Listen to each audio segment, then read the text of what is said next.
আমরা দেখতে পাচ্ছি একটি ভালো সাইজের জলজ মুরগি জলের মধ্যে দৌড়চ্ছে। রোজিনাস ক্লাবে সমস্ত মৎস্য শিকারী বন্ধু এবং ভিউয়ার্স বন্ধুদের স্বাগত। সুন্দর সাইজের কাতলা মাছ খেলছে, বাট এই কাতলা মাছটা শিকারী বন্ধুর কাছে ধরা পড়ার পর সেই পোলট্রি মুরগির কন্ডিশন।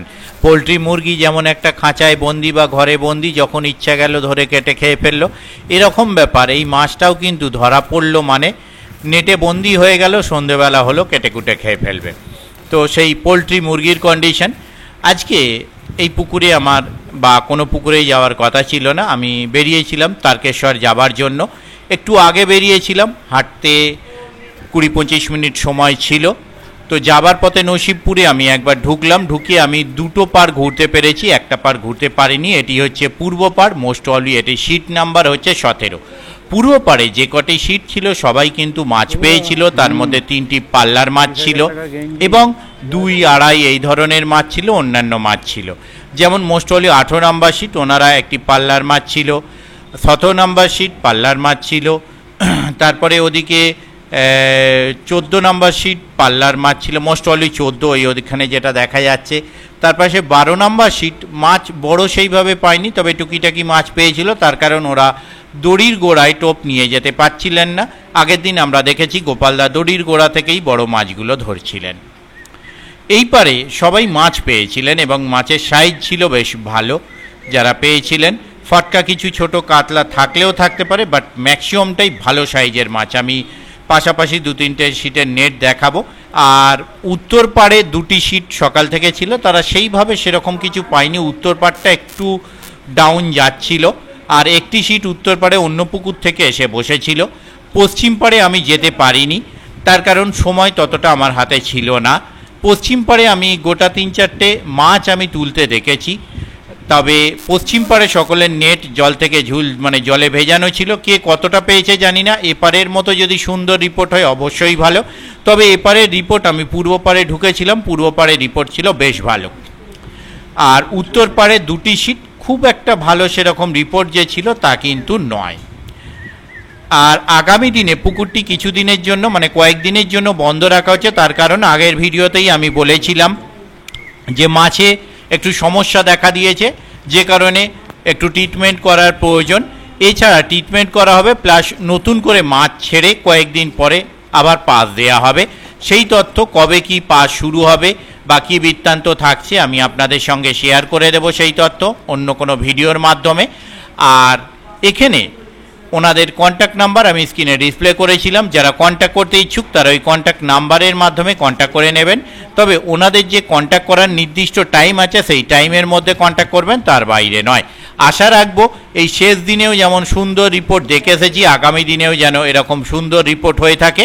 আমি আপাতত বিদায় নিচ্ছি, পরের ভিডিওয় আমি আবার হাজির হব নতুন কোনো তথ্য নিয়ে। ধন্যবাদ।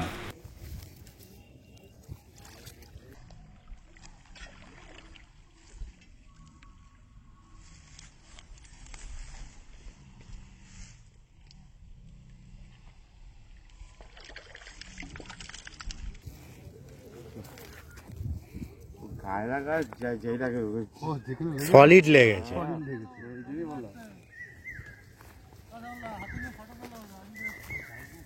আগে মাছটা খুল, ও মাছটা যে জায়গায় লেগেছে পুরো হাড়ে, কানখোর হাড়েতে লেগেছে মাছটা।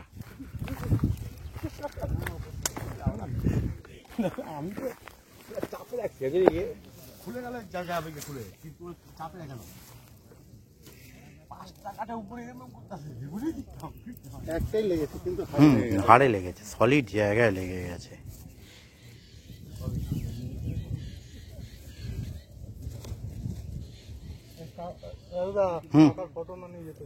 হ্যাঁ নিশ্চয়ই নেবো, কেন নেব না।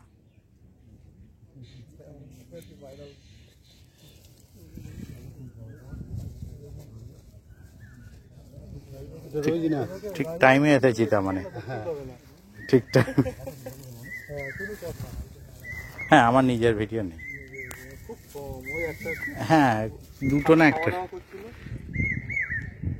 ঠিক আছে, মুখ লোকে দেখতে পাবে না, যা কালো হয়ে আছে, রোদ্দুরটা উল্টো দিক থেকে পড়ছে। যেমন এর আগের দিন গোপালদার মুখটা দিয়েছি, কে বোঝা যাচ্ছে না, ওই জন্য লিখে দিলাম গোপালদা।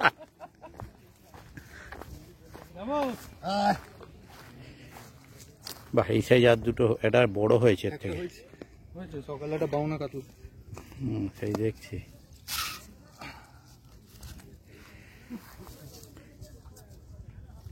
আপনাদের বোধহয় 16 না 17 টেনে দিন। বাহ, দারুণ। ঠিক আছে, নামিয়ে দিন।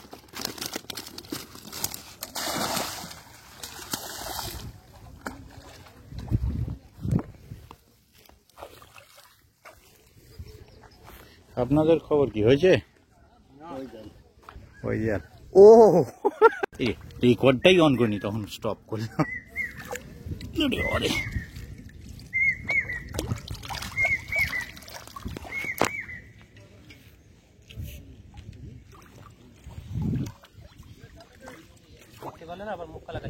না, বুঝতে পেরেছি।